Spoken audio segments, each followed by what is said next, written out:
السلام علیکم ورحمۃ اللہ وبرکاتہ۔ دوستو، میں ہوں آپ کا میزبان عبدالواحد صدیقی چترویلی۔ آج کی اس ویڈیو میں زکوٰۃ کے جو جدید مسائل ہیں، جیسے بینک کا زکوٰۃ کی رقم کاٹ لینا، یا اسی طریقے سے کرپٹو کرنسی پر زکوٰۃ کا حکم یا پراپرٹیز پر زکوٰۃ کے احکامات کیا ہیں، ان تمام چیزوں کو اس ویڈیو کے اندر جانیں گے، کیونکہ یہ جدید مسائل ہے۔ گزشتہ ویڈیو کے اندر ہم نے جو بھی ویڈیوز گزرے ہیں اس کے اندر ہم نے جو اہم مسائل تھے اس کو ہم نے بتلایا ہے، لیکن اس ویڈیو کے اندر ہم جدید مسائل، زکوٰۃ کے جو جدید مسائل ہیں جو اس زمانے کے اعتبار سے نیو ہیں، اس کو ہم بتلانے کی کوشش کریں گے۔ سب سے پہلے ہم نے کہا کہ بینک کا زکوٰۃ کاٹنا ہوتا یہ ہے کہ جہاں اسلامی ممالک ہیں یا جہاں پر اس طریقے کا نظام ہے، وہاں پر ہوتا ہے کہ حکومت بینک کے ذریعوں سے زکوٰۃ کاٹ لیتی ہے۔ تو اس طریقے سے کیا اکاؤنٹ ہولڈر کی زکوٰۃ ادا ہوگی یا نہیں ہوگی؟ سوال یہ ہے۔ تو جواب یہ ہے کہ اگر حکومت بینک کے ذریعے سے اگر زکوٰۃ کاٹ لیتی ہے تو اس طریقے سے جو اکاؤنٹ ہولڈر ہے، جس کے نام سے اکاؤنٹ ہے، اس کی طرف سے زکوٰۃ ادا ہو جائے گی اور اس کو دوبارہ زکوٰۃ ادا کرنے کی ضرورت نہیں ہے۔ لیکن یہاں پر ایک بات ذہن نشی ہونی چاہیے کہ اکاؤنٹ ہولڈر کو اگر اس میں شبہ ہو، شک ہو کہ یہ رقم ہم بینک جو زکوٰۃ کی رقم کاٹ رہی ہے ہمارے اکاؤنٹ سے، تو وہ بینک صحیح مصرف میں اور صحیح جگہ پر اس کو ادا نہیں کر رہی ہے، تو اگر اس طریقے کا اگر شبہ ہو تو کیا ہوگا؟ اگر ہمیں معلوم ہو یا شبہ ہو تو کیا ہوگا؟ تو اس کی صورت وہی ہوگی کہ اگر خدا نخواستہ حکومت اس سلسلے میں اگر غفلت کا اختیار کر رہی ہے اور آپ کے بینک اکاؤنٹ میں سے زکوٰۃ کی رقم کاٹتی ہے اور اس کو صحیح مصرف میں اور صحیح جگہ میں اگر خرچ نہیں کرتی ہے اور ادا نہیں کرتی ہے، تو اس کی جو ذمہ داری ہے اور اس کا وبال بھی حکومت پر ہوگا۔ جو زکوٰۃ دہندہ ہے، زکوٰۃ دینے والا ہے، زکوٰۃ دینے والے کا جو فرض ہے وہ ذمے سے ادا ہو جاتا ہے۔ البتہ اگر اکاؤنٹ ہولڈر ہے وہ بینک سے اپنی رقم نکلوا لے اور زکوٰۃ کے حساب خود سے لگا کر صحیح مصرف میں ادا کرنے کا اہتمام کرے تو یہ زیادہ افضل اور بہتر ہے اور یہ محتاط طریقہ ہوگا۔ لیکن اگر یہ نہیں کرتا ہے اور وہ بینک ہی زکوٰۃ کی رقم کاٹ لیتی ہے حکومت کے کہنے پر، تو آپ کی زکوٰۃ ادا ہو جائے گی، چاہے وہ صحیح مصرف میں استعمال ہو یا نہ ہو۔ اگر صحیح مصرف میں استعمال نہیں ہوتا ہے تو اس کا جو جواب دہ اور اس کا جو وبال ہے وہ حکومت پر اور بینک مینجمنٹ پر اس کا وہ وبال پڑے گا، لیکن آپ کو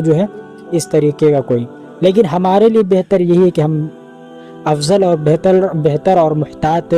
طریقہ یہ ہے کہ ہم خود سے مال نکال کر، رقم نکال کر اس کا حساب کر کے زکوٰۃ صحیح مصرف میں ادا کریں۔ اسی طریقے سے نمبر 2 مسئلہ کرپٹو کرنسی پر زکوٰۃ کا کیا حکم ہے؟ تو اگر کسی شخص کی ملکیت میں اگر کرپٹو کرنسی موجود ہے تو اس پر بھی زکوٰۃ فرض ہے، چنانچہ اس کو بھی وہ جو گزشتہ کے اندر کے تمام مال زکوٰۃ نکالنے کا جو طریقہ ہم نے بتلایا کہ زکوٰۃ کا حساب کیسے کر، اس کے اندر بتلایا کہ جتنے بھی قابل زکوٰۃ اموال ہیں، اثاثہ جات ہیں، اس میں اس کو بھی شامل کیا جائے گا اور سال مکمل ہونے کے بعد کرپٹو کرنسی پر بھی زکوٰۃ ادا کی جائے گی۔ اسی طریقے سے تیسرا پراپرٹیز پر زکوٰۃ کے احکام کیا ہے؟ تو اب اس کی 5-6 صورتیں ہیں کس طریقے کی پراپرٹی ہوگی۔ نمبر 1، جو زمین یا گھر رہائش کی نیت سے خریدا گیا ہو اس پر زکوٰۃ نہیں ہوتی ہے۔ نمبر 2، جو دکان اس غرض سے خریدی ہو کہ اس میں کاروبار کیا جائے گا تو اس دکان کی ویلیو پر بھی زکوٰۃ واجب نہیں ہوتی ہے۔ اسی طریقے سے پراپرٹی خریدتے وقت اگر کوئی نیت نہ کی ہو کہ اس کو بیچنا ہے یا رہائش اختیار کرنی ہے تو اس پر بھی زکوٰۃ نہیں ہوگی۔ نیت ضروری ہے خریدتے وقت۔ نمبر 4، جو پراپرٹی تجارت کی نیت سے لی ہو اس کو فروخت کر کے نفع کمایا جائے گا، تو ایسی تمام پراپرٹیز اگر نصاب کے بقدر ہو تو ہر سال ان کی موجودہ ویلیو کا حساب کر کے کل مالیت کا 2.5% اور 40واں حصہ بطور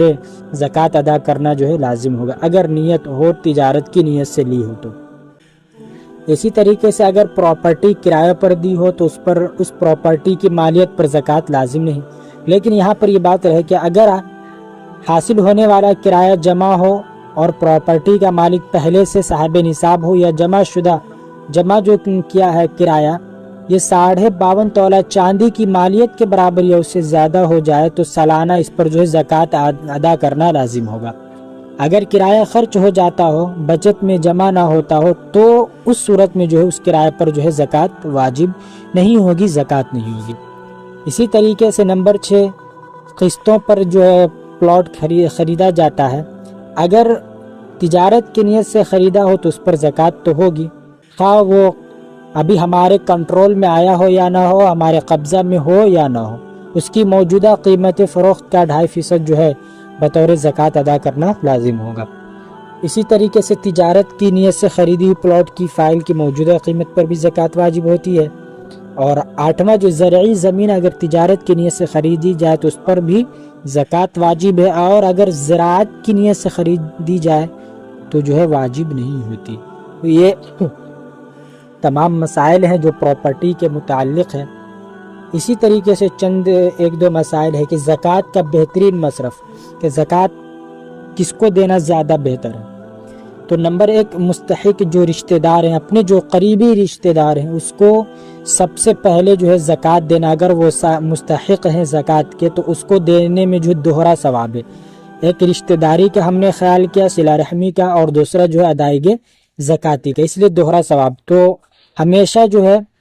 زکوٰۃ کی ادائیگی کے وقت جو ہے اپنے رشتہ داروں کو دیکھنی چاہیے، لیکن ہمارا حال کیا ہے، ہمارے سوسائٹی کے اندر، ہمارے معاشرے کے اندر حال یہ ہے کہ لوگ ناموں کے چکر میں بڑے بڑے مدارس کو تو دیتے ہیں، لیکن اپنے معاشرے اور اپنی سوسائٹی کی تباہ کاری اور اپنی بری حالت کو دیکھتے نہیں، اور جو لوگ زکوٰۃ کے مستحق ان کو بھی نہیں دیتے ہیں۔ صرف نام کے چکر میں بڑے ادارے اور بڑے مدارس اور ایسی جگہوں پر زکوٰۃ کی رقم ادا کرتے ہیں جہاں سے صرف ان کا نام لیا جائے کہ فلاں شخص نے اتنا زکوٰۃ دیا، یا اتنی رقم جو ہے مدرسہ کو دیا۔ تو ایسا نہیں کرنی چاہیے، بلکہ جو مستحق ہے پہلے اپنے گاؤں کے اندر اپنے رشتہ داروں میں دیکھیں کہ کون مستحق کے زکوٰۃ ہے، پھر اس کے بعد مدارس والوں کو بعد میں، کیونکہ اللہ تعالیٰ نے قرآن کریم کے اندر بھی انما الصدقات للفقراء والمساکین کا لفظ پہلے استعمال کیا، اس کے بعد جو ہے مدارس کے متعلق جو ہے ذکر کیا گیا۔ بہرحال جو بھی اگر مستحق کے زکوٰۃ ہے اپنوں میں تو اس کو پہلے ادا کی جائے، پھر بعد میں دیگر لوگوں کو دیکھا جائے گا۔ نمبر 2، دینی مدارس، اگر ہمارے جو رشتہ دار ہیں وہ اگر زکوٰۃ کے مستحق نہیں ہیں تو دینی مدارس کو دیا جائے، جو مدارس اسلامیہ ہیں ان کو دیا جائے، جہاں پر جو ہے غریب یتیم بچے رہتے ہیں ان لوگوں کو جو ہے ان مدارس کے اندر زکوٰۃ کی رقم دی جائے۔ اس میں بھی 2 گنا ثواب ہے، ایک تو اشاعت دین کا، تحفظ دین کا، اور ادائیگی زکوٰۃ کا۔ تو یہ وہ مسائل ہیں جو جدید مسائل ہیں، لوگوں کو جو ان مسائلوں کے متعلق معلوم نہیں ہے۔ اس کے علاوہ اسی طریقے سے زکوٰۃ کی رقم اگر کوئی آدمی دوسری جگہ بھیجوائے تو اس پر سروس کا جو چارج آتا ہے تو اس کا کیا حکم ہوگا؟ کیا وہ زکوٰۃ کی رقم سے ہی ادا کی جائے گی، یا الگ سے جو ہے زکوٰۃ الگ سے جو ہے اس کی سروس چارجز دینی پڑے؟ تو درج ذیل مسئلہ ہے کہ اگر کسی شخص نے اپنی زکوٰۃ کی رقم ایکسچینج، بینک، ڈاک خانہ وغیرہ کے ذریعے کسی دوسری جگہ بھجوائی اور متعلقہ ادارے افراد اس پر کچھ چارج لیتے ہوں، یعنی بینک والے یا ڈاک خانے والے، تو چارج کی اس رقم کو زکوٰۃ کی رقم سے کاٹنا جائز نہیں ہوگا۔ زکوٰۃ کی رقم، خلاصہ کلام یہ ہے کہ زکوٰۃ کی رقم سے آپ جو ہے کاٹ نہیں سکتے، بلکہ جو زکوٰۃ دینے والا ہے اس کے لیے ضروری ہے کہ وہ چارج کی رقم زکوٰۃ کی رقم کے علاوہ دیں، یعنی الگ سے اس کو دینا پڑے گا۔ تو یہ وہ تمام مسائل ہیں جو اس زمانے کے اندر ضروری ہے۔ اب یہیں پر جو ہے زکوٰۃ کے مسائل کو ہم ختم کریں گے، کیونکہ اب آئندہ ویڈیو کے اندر اعتکاف کے مسائل ہیں، شب قدر کی جو فضیلت ہیں اس کو ہم لانے کی کوشش کریں گے، پھر اس کے بعد صدقۃ الفطر کا کیا حکم ہے، ان تمام چیزوں کو آپ کے سامنے لانے کی کوشش کریں گے۔ ملتے ہیں پھر ایک نئے مسائل کے ساتھ، تب تک کے لیے آپ اپنا خوب خیال رکھیے۔ اللہ حافظ۔